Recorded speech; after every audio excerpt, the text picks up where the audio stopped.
Miss হবে না আপনার পছন্দের টিভি শো। দেখুন জি5 অ্যাপে একদম ফ্রি। আসুন গুরুদেব, আপনি সঠিক সময় এসেছেন।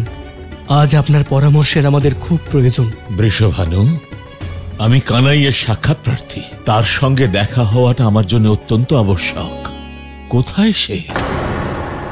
সেটাই তো গুরুদেব, আমরাও তো কানাইকেই খুঁজছি। কানাইকে খোঁজার আবশ্যকতা কোথায়? যশোদাকে জিজ্ঞেস করো। মা নিশ্চয়ই জানেন যে তার সন্তান কোথায়। এটাই তো বিড়ম্বনা গুরুদেব। বৌঠান স্বয়ং কানাইকে গৃহ থেকে বের করে দিয়েছেন। এ তো অসম্ভব। সমগ্র ব্রজভূমি জানে চন্দ্র টলে, সূর্য টলে, টলে জগৎ সংসার, কিন্তু টলে না যশোদার কৃষ্ণের প্রতি ব্যবহার। এইবারে অসম্ভব যে সম্ভব হয়েছে গুরুদেব। জানি না বৌঠানের ঠিক কি হয়েছে, কার কুদৃষ্টি পড়েছে ওনার উপর। কুদৃষ্টি?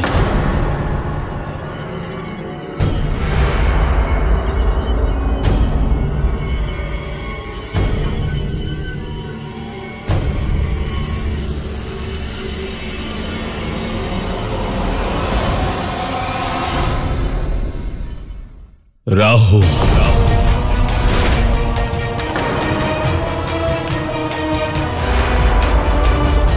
রাহু? এ আপনি কি বলছেন গুরুদেব? এই গৃহে কুটিল রাহুর কুদৃষ্টি পড়েছে। গুরুদেব,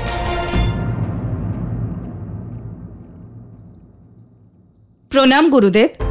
গুরুদেব, আজ আপনি আমাদের গৃহে, কোনো বিশেষ প্রয়োজন? যশোদা, জীবন এবং কর্ম সবকিছুই বিশেষ, কিন্তু আজ আমার শুধুমাত্র কানাইকে প্রয়োজন। তাহলে নিশ্চয়ই আপনার কোনো ভুল হয়েছে। এখানে কোনো কানাই থাকে না।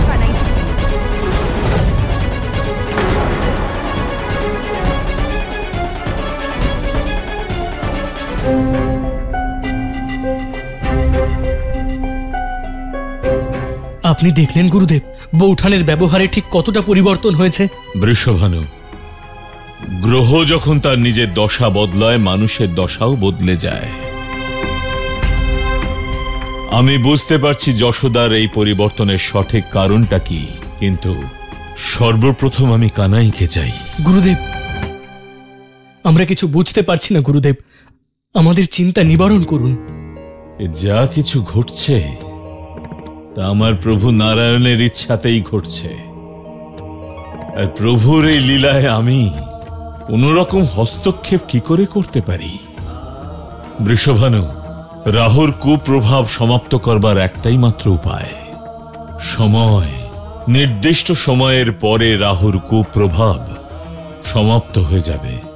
ওং নমঃ ভগবতে বাসুদেবায় নমঃ। ঈশ্বরের কাছে আমার এটুকুই প্রার্থনা, যেন এই পরিবারের উপর থেকে রাহুর প্রভাব শীঘ্রই কেটে যায়। ওম নমো ভগবতে বাসুদেবায় নমঃ।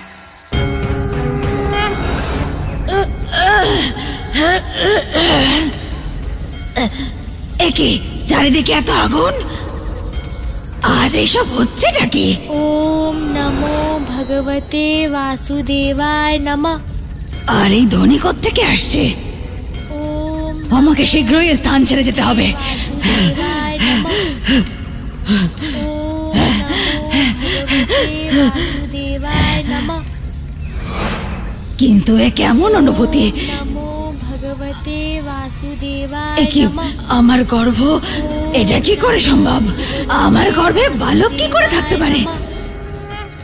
প্রভু, এ আপনার কোন লীলা, কেমন মায়া? রাহুর প্রচন্ড অগ্নি থেকে বাঁচার জন্য নন্দলাল বৃক্ষের মধ্যে লুকিয়েছিল, কিন্তু বৃক্ষ অসুর হয়ে গেল। দেবী, আমি তো আপনাকে বলেইছিলাম যে কিছু ঋণ এমনই হয় যা পরিশোধের উদ্দেশ্যে অল্প কিছু সময়ের জন্য হলেও সমস্ত সম্পর্ক ত্যাগ করতে হয়। ইনি সেই নারী দেবী, যা ঋণ পরিশোধ করতে গিয়ে কানাই তার সমস্ত সম্পর্ক ত্যাগ করে এখানে এসেছে। কিন্তু প্রভু, এই নারী আসলে কে? দেবী, আপনি ওনাকে চিনতে পারছেন না? ভালো করে দেখুন, ওই নারীর সঙ্গে আপনার অত্যন্ত গভীর সম্পর্ক।